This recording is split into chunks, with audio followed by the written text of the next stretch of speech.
can all comment about this event by using Atlantic Council front page, hashtag AC front page. So with that, I want to turn to Secretary Clinton. Secretary Clinton, thanks so much for being with us to launch this important series. Thank you very much, Fred. It's wonderful to see you, even though it's against a screen and you're somewhat distant from us here. This is a historic moment and an unusual year. It's the worst pandemic in a century, the worst economic downturn since the Great Depression, the most significant racial upheavals in 50 years, and some are saying this may be the most important presidential election of our lifetimes. I wonder if you can speak first to that. You know a lot about history. You've been a presidential candidate yourself. What are the stakes this year? Well, I agree with that assessment, Fred, that this is the most consequential presidential election in a very long time. And for all the reasons that you just pointed out, in addition to the challenges that we face both domestically and internationally in trying to chart a better, stronger approach toward the future, which I believe is at stake in this upcoming election. Just very quickly, we've seen a real failure of leadership here at home and abroad by the current administration. We've seen real disregard for institutions such as NATO, but also institutions here at home, an undermining of the rule of law at home and the rules-based global order abroad.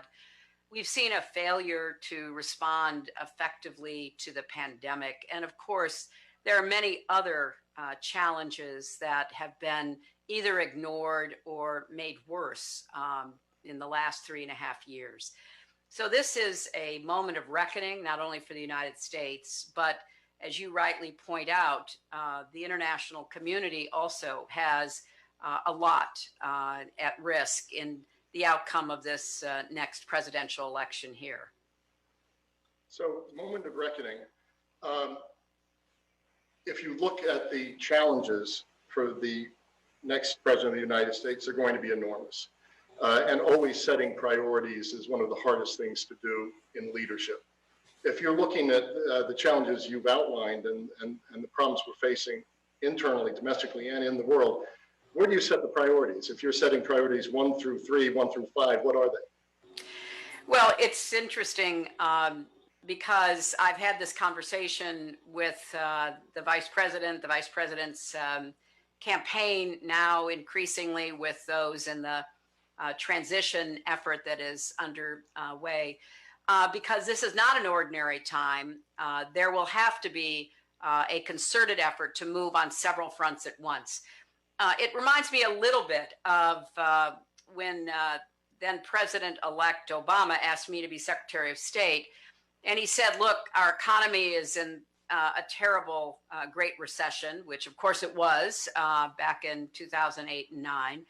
I have to deal with the economic crisis, but we also have problems around the world. We have neglected our leadership and our alliances in the prior 8 years.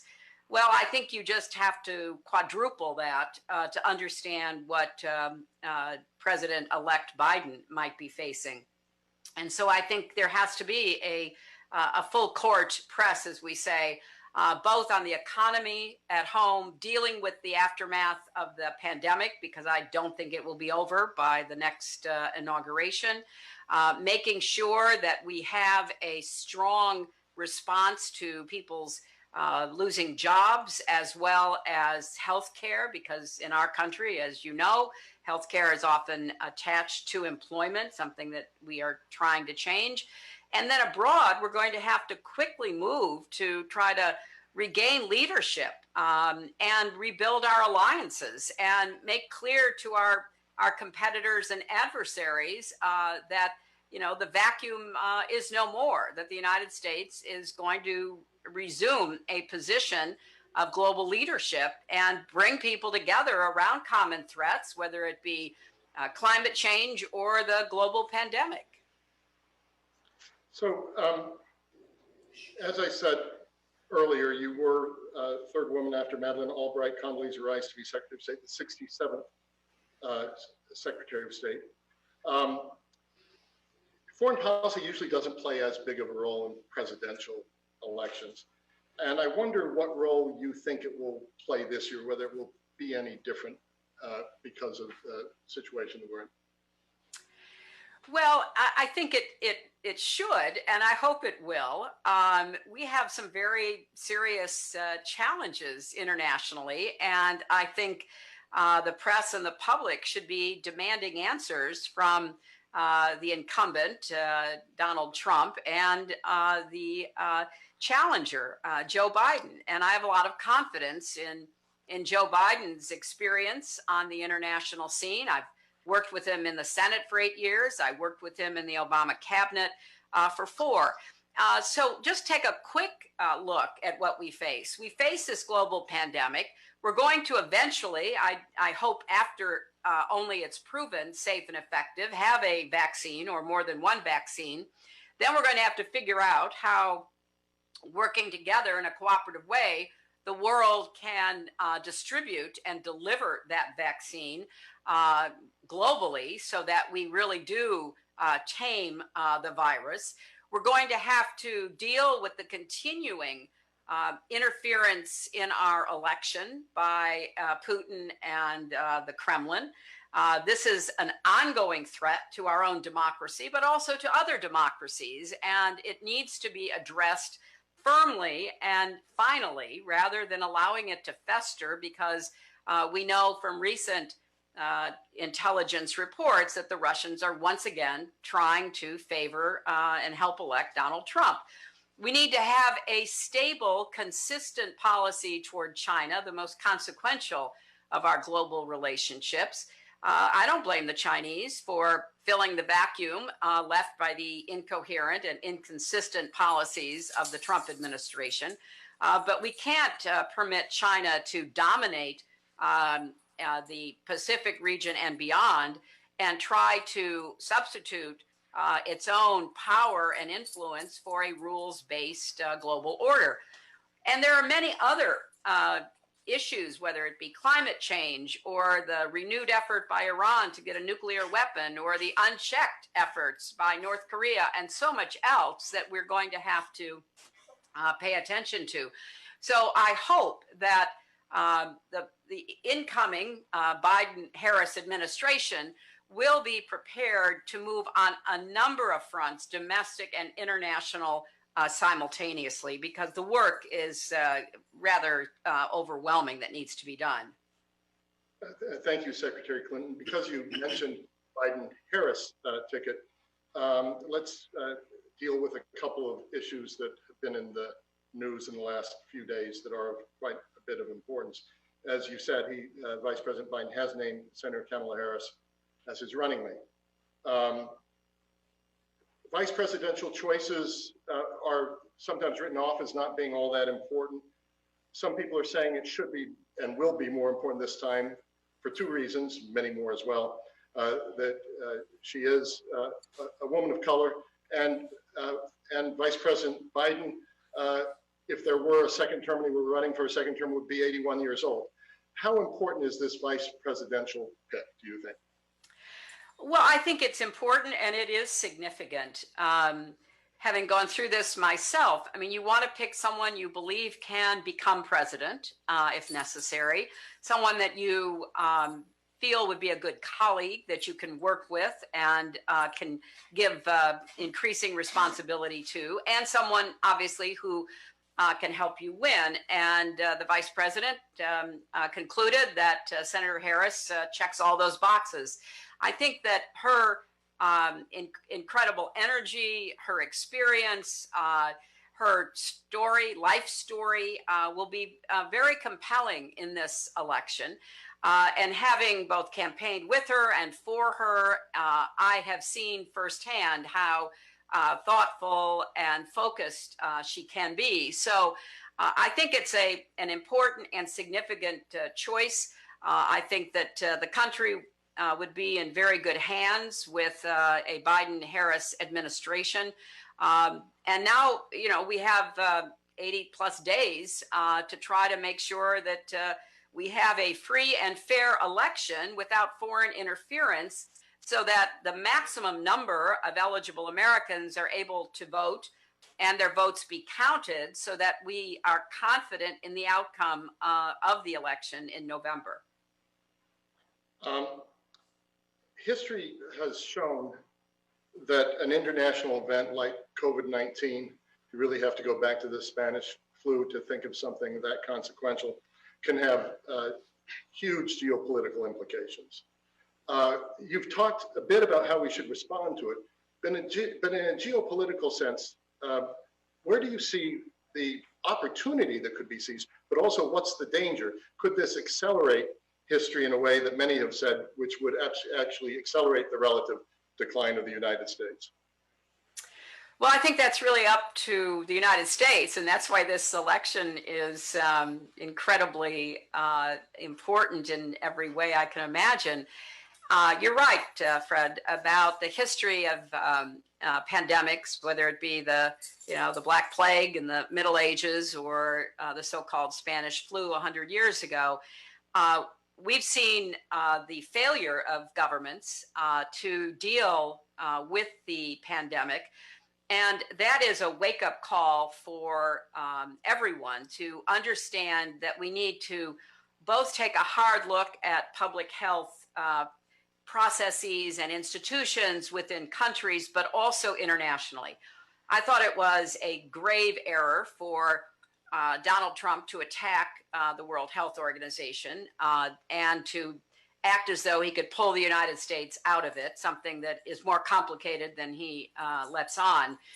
We should be buttressing the World Health Organization. We should be buttressing Gavi, the vaccine institution that has been set up internationally. We should be having intense diplomatic conversations with health experts, logistics experts, and others about how we are going to finally get to a safe and effective vaccine, or perhaps even more than one, and then manage the distribution of it so that we try to bring the world together around defeating the pandemic, not permit the vaccine nationalism that is taking place right now.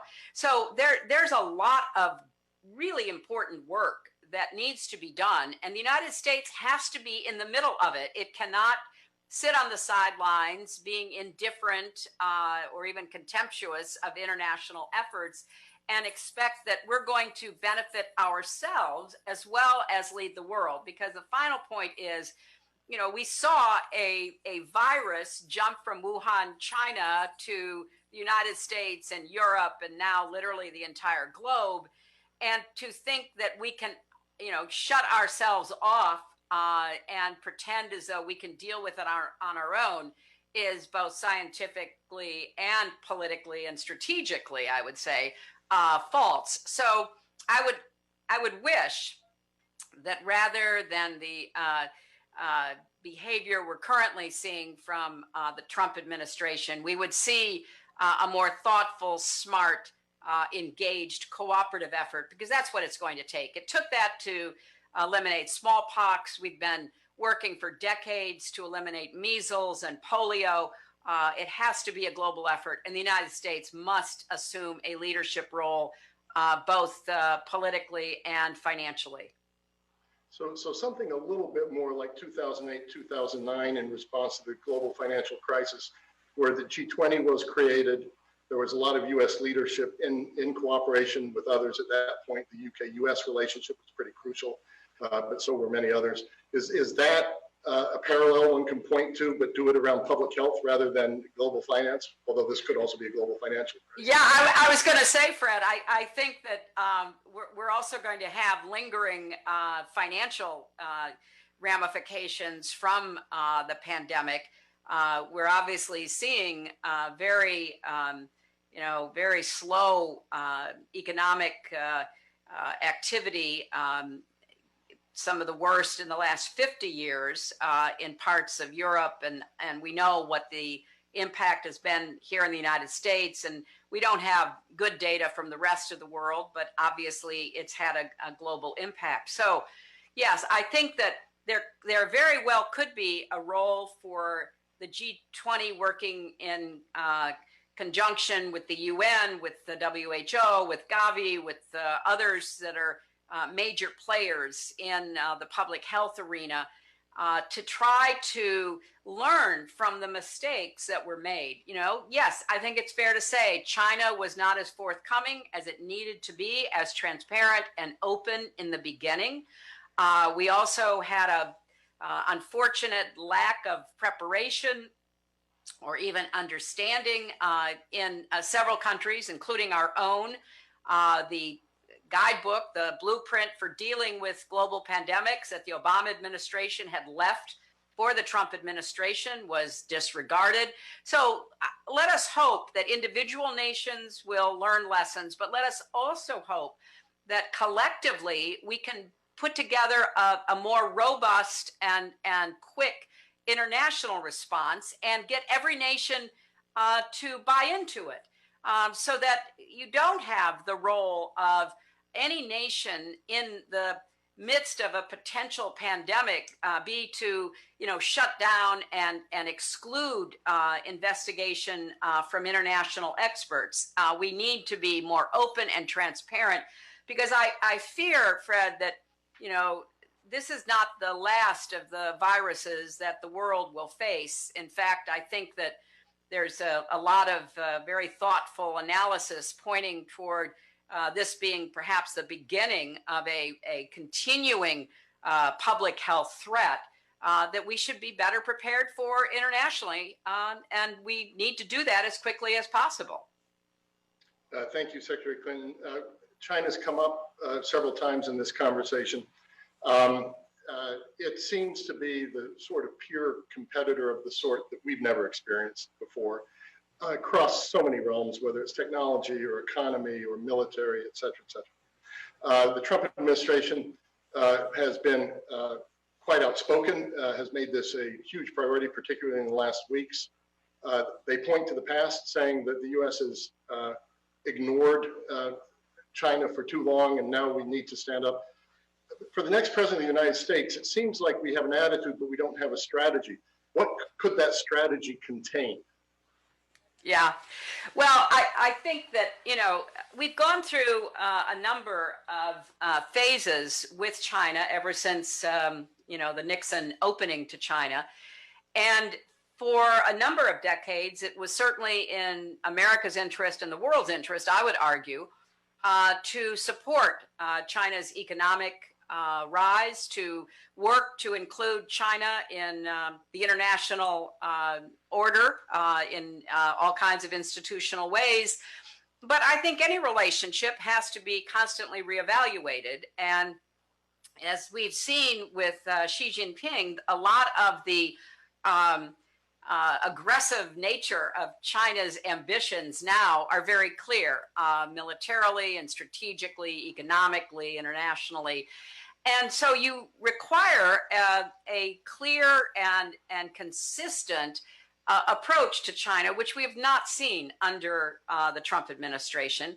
There have been a series of economic actions taken, not particularly effective from what I have seen, and a lot of name calling. But in the meantime, China has extended its Road and Belt program and increased its influence not only across Asia, but into Africa, into the South Pacific, even into Europe, and certainly Latin America.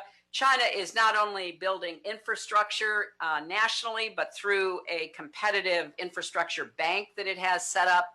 So you see with China, they're playing the long game. And as I say, you can't blame a country for acting in its own self-interest. We can question ourselves for not being more effective in how we deal with China's new, more aggressive, ambitious approach. So I think it's important to stress that the United States is an Asian power, a Pacific power. I had those conversations even when I was Secretary of State with my Chinese counterparts, that we will and intend to protect the South China Sea from colonization by Chinese military interests, that we stand with our friends and allies in Asia, East Asia, South Asia, in their efforts to protect their territorial integrity, that we should get back into the business of competing for hearts, minds, and infrastructure in different parts of the world, because it does make a difference. We did a tremendous job under President George W. Bush in fighting the AIDS epidemic in Africa, and spent many billions of dollars saving lives and providing treatment, while China was building soccer stadiums and parliament buildings. But we were competing, and we had a really strong case to make that we were standing up for, the human rights and the healthcare and the freedom of people in Africa.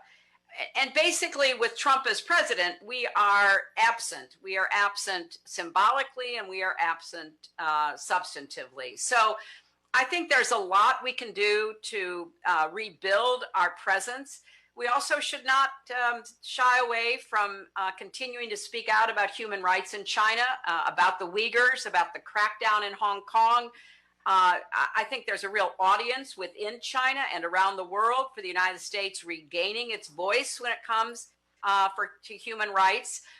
So there's a real opportunity here, Fred, that I think that a Biden-Harris administration would quickly seize to try to get our relationship with China back on a steadier, more predictable course and reassert America's standing and leadership in Asia and beyond.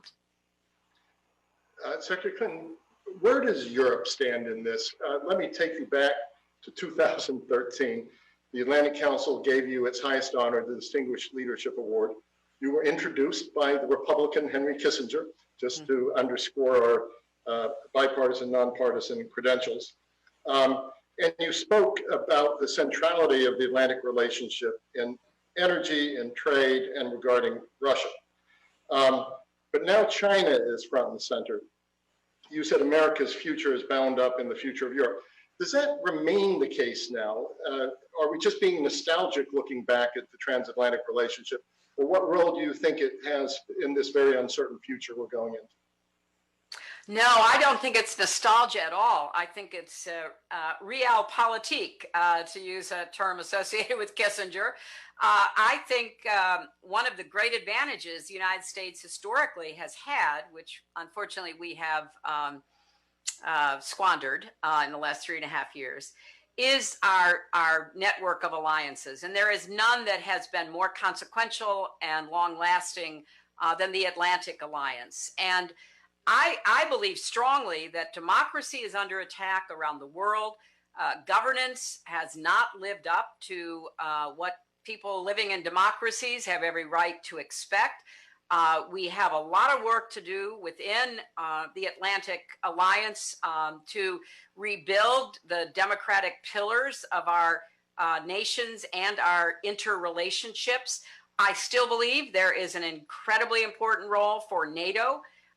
The aggressiveness of Russia, as we've seen it in Georgia, Ukraine, the kind of activity we're seeing currently in Belarus, and the kind of threats that Russia has posed to democracies from the Baltics to the Balkans. There is a great deal of work to do between Europe, the United States, and Canada in once again strengthening our democratic alliance and taking a hard look at where we have fallen short, trying to support, as the EU has tried to do, the democratization within countries, which, as we've seen in Hungary and Turkey and elsewhere, even NATO members, has been a bit disappointing, to say the least.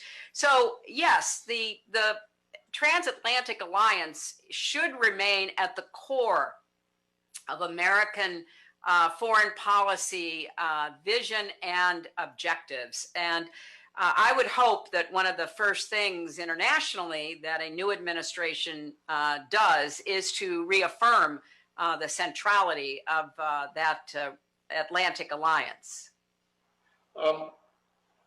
We're getting a number of questions in from Twitter.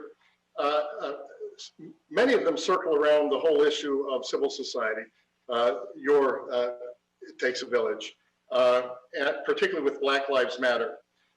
The question I would ask is the connection between that domestic health and international policy. Dean Acheson, one of our Atlantic Council founders, one of your predecessors as Secretary of State, actually wrote a letter into the amicus brief for Brown versus Board of Education in the early 50s.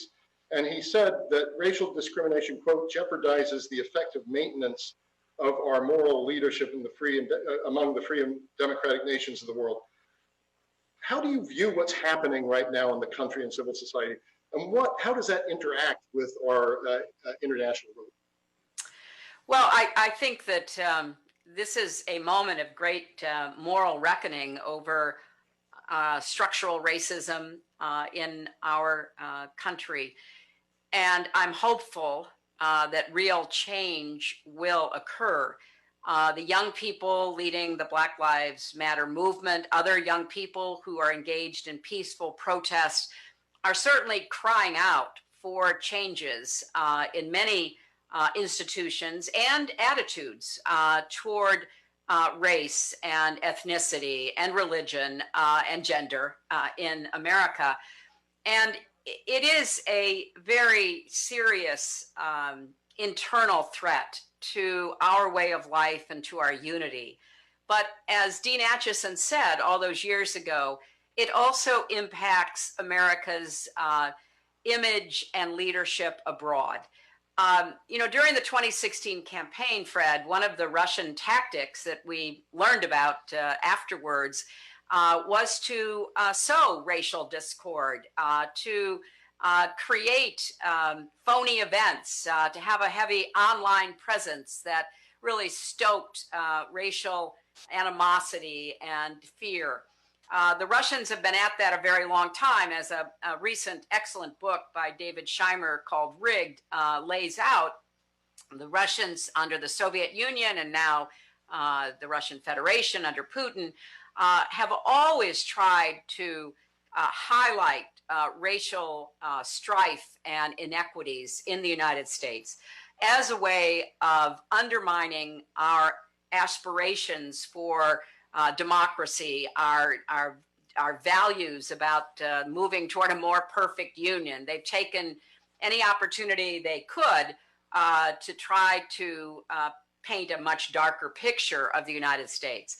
So I think both, and first, probably most importantly, we've got to do better internally ourselves.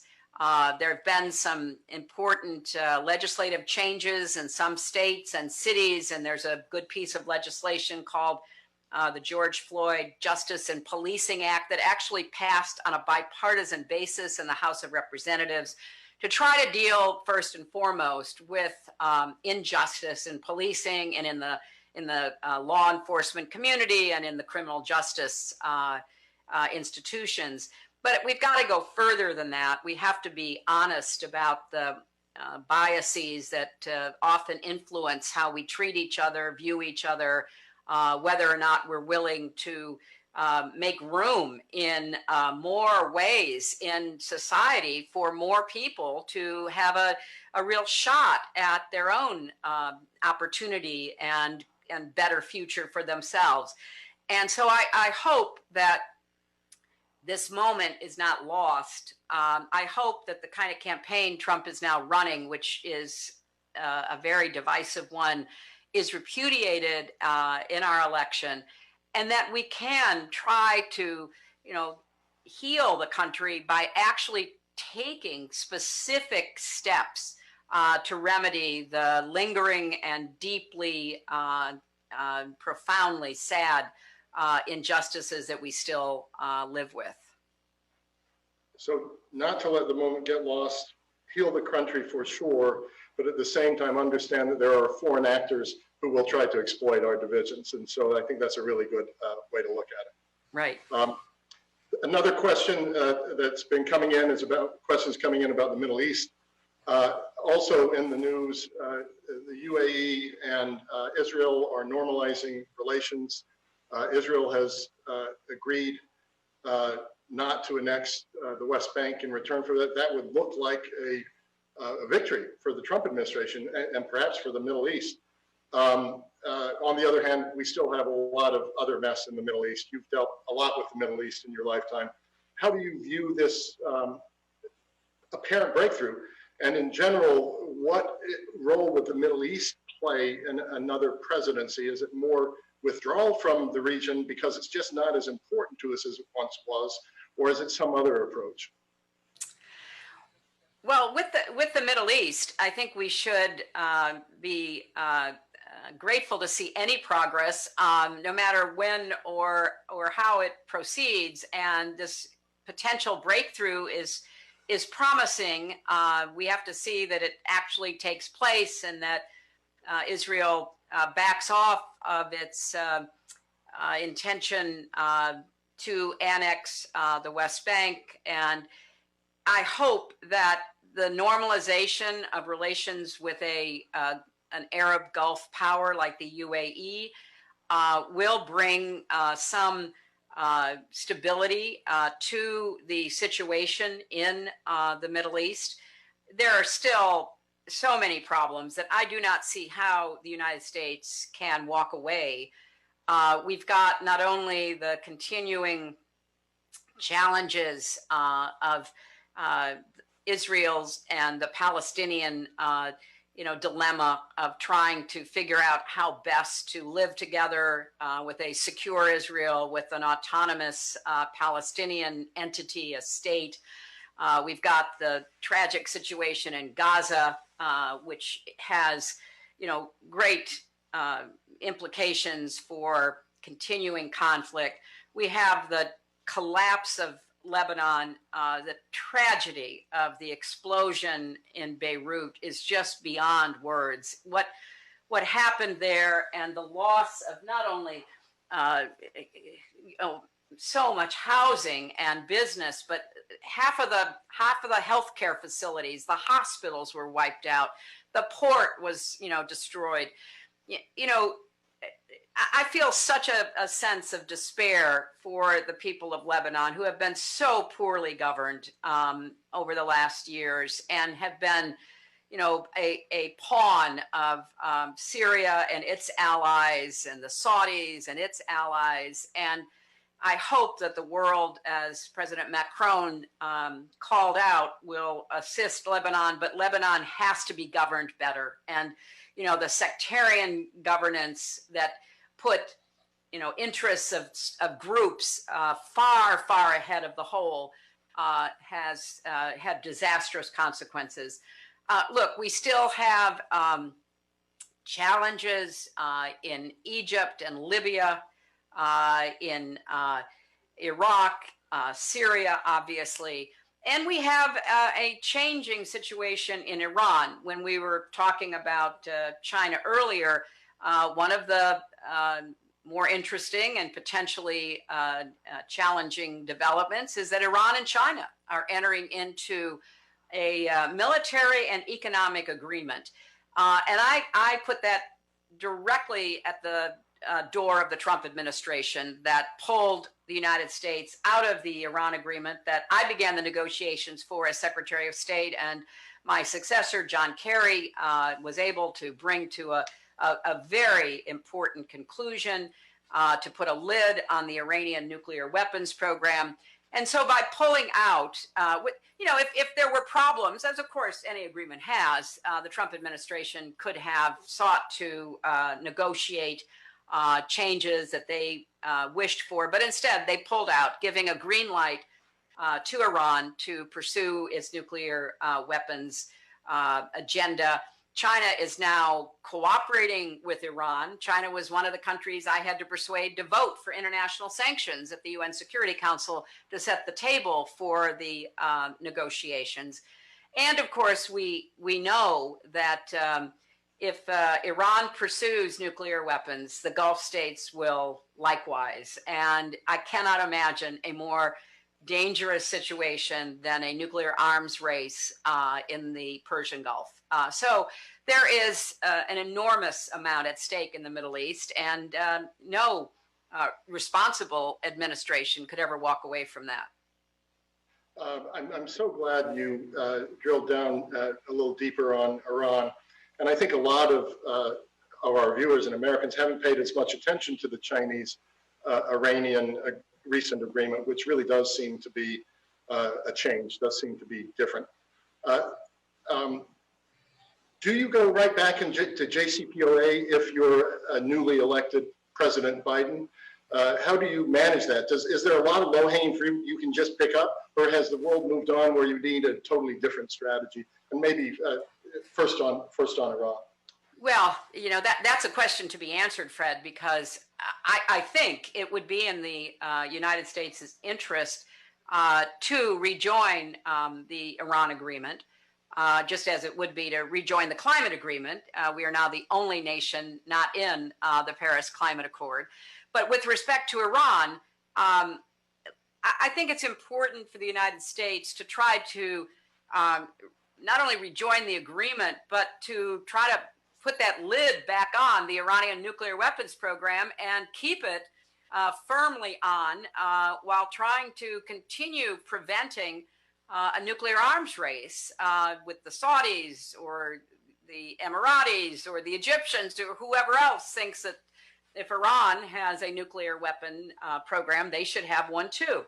And I think the best way to do that is to rejoin the agreement. Now, at this point, I don't know whether Iran would be receptive to that. I think they may have moved on. And remember, there was always a conflict between the political and clerical leadership in Iran and obviously the military leadership as to whether or not to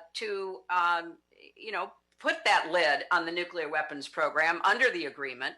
So again, I don't think we would know unless we resumed intensive diplomacy. But I don't think it's in Iran's interests to have continuing sanctions against it, even with Chinese support. It's not economically enough if the rest of the world does renew pressure on Iran. So it would have to be explored. I can only tell you, it was very important to try to get the world behind sanctions, because remember, in the George W. Bush administration for 8 years, and I was there as a senator, we voted to sanction Iran on every way we could, but that was just the United States alone. And when President Obama went into office, when I became Secretary of State, we saw it as essential to try to bring the world together, not just unilateral sanctions by the United States, but the entire world. And it was difficult because, a lot of countries had very big energy deals with Iran, but we did it. We got everybody on the same page. We got the UN Security Council. So this is doable, even though, yes, time has moved on and different relationships have developed, but you can't tell how far you can go unless you take that first step. And I would certainly urge a new administration to tackle that as among its many important challenges right off the bat. So Secretary Clinton, last question, and I'll double barrel this one, which is a way of cheating the last question. And this is such a rich conversation. You know from our previous conversations that I love the question, what keeps you up at night? You've outlined a world that looks pretty volatile, looks pretty dangerous. I want to get a feeling in general, in your lifetime, is this a uniquely fraught, dangerous moment? And if so, what concerns you the most of it? The double barrel, in all the things we're looking at, Iran, China, North Korea, Venezuela, what worries you the most? And I think the double barrel to this is you've cared so much about soft power in your life. You were the Secretary of State. What's the status of our soft power in the world, and what role does it play in this dangerous landscape? Well, you're right. That is a double-barreled question. You know, I worry a lot about the spread of nuclear weapons, other dangerous weapons like, you know, biological or chemical weapons, of course, but I remain singularly focused on the spread of nuclear weapons. I would like to see a renewal of negotiation with Russia. The New START treaty that, you know, my dear friend and a great patron of the Atlantic Council, Ellen Tauscher, negotiated while she was at the State Department. It is set to expire. I would like to see it renewed.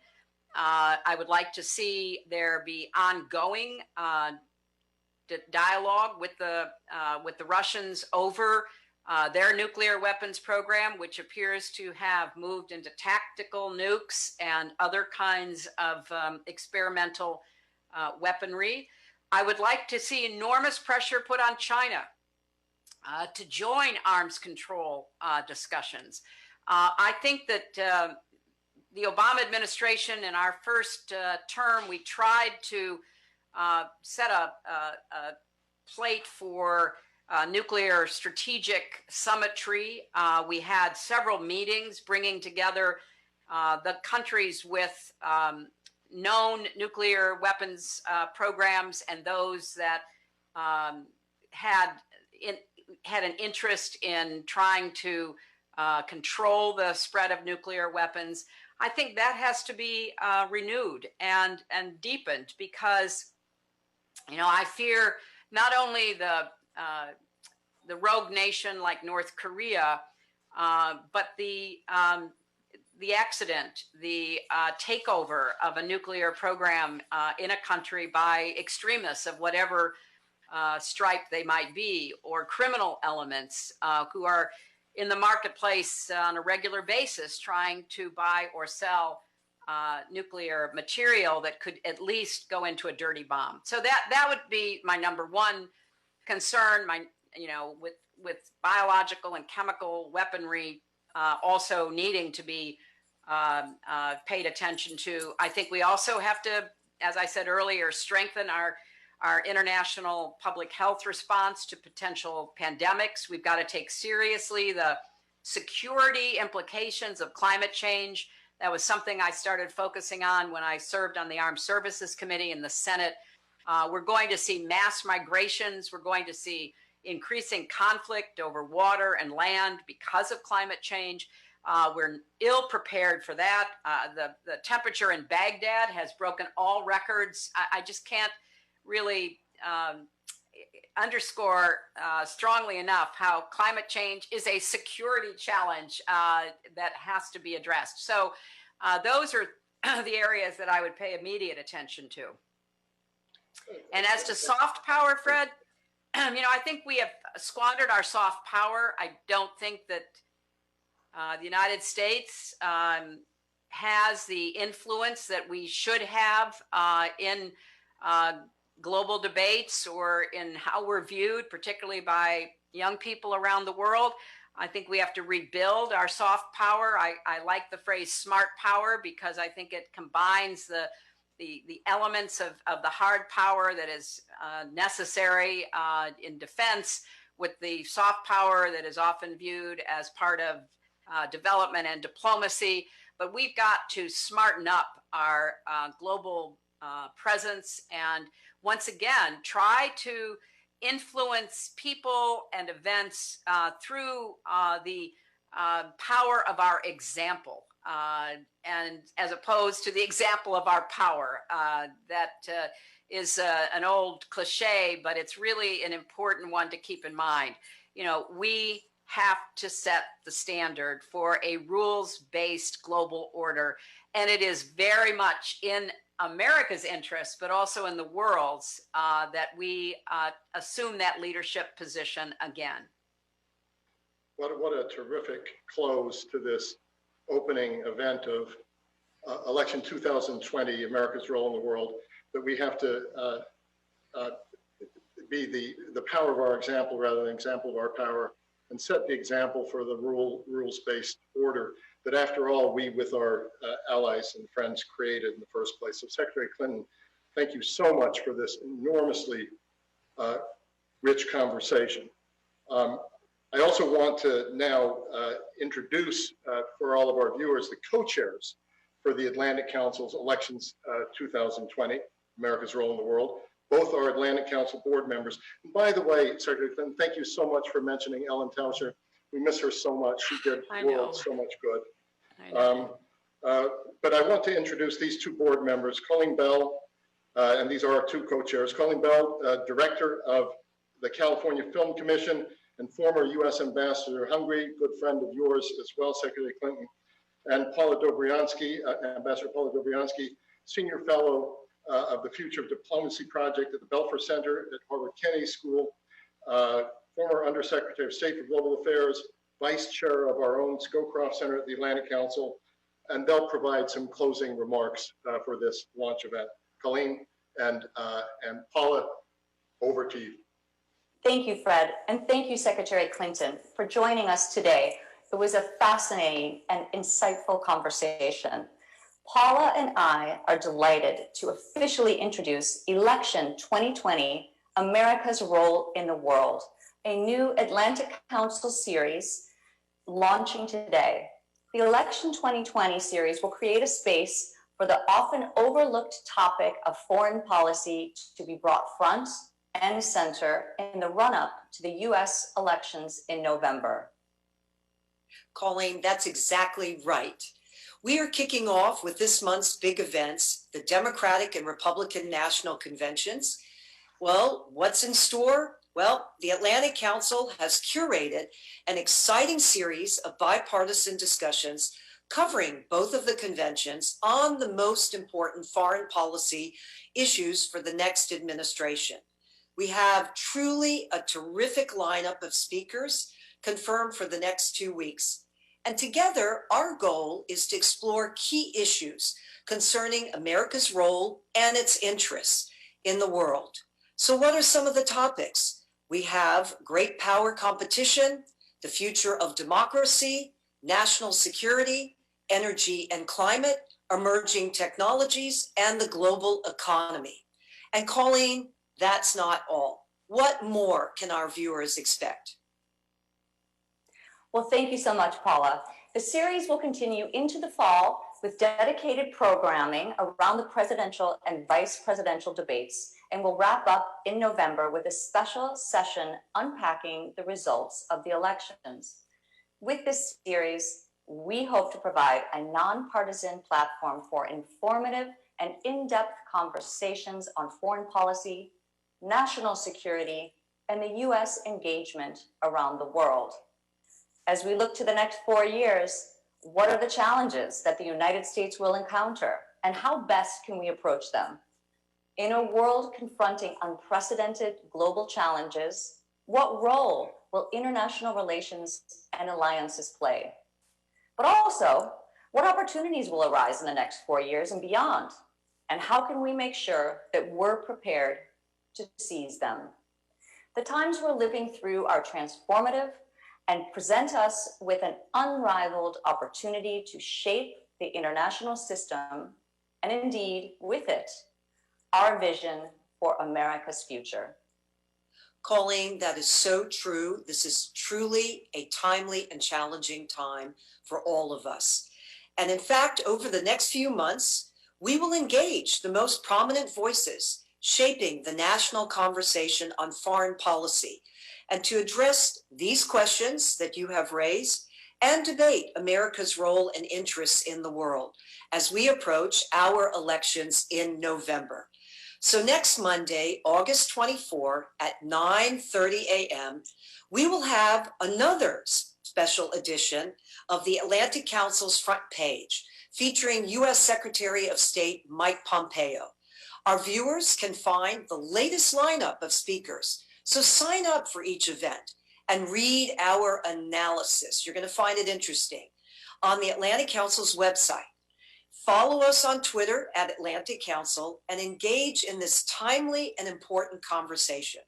So once again, thank you so much, Secretary Clinton, for being with us today. It was a great discussion and a terrific way to launch the Atlantic Council's Elections 2020 series.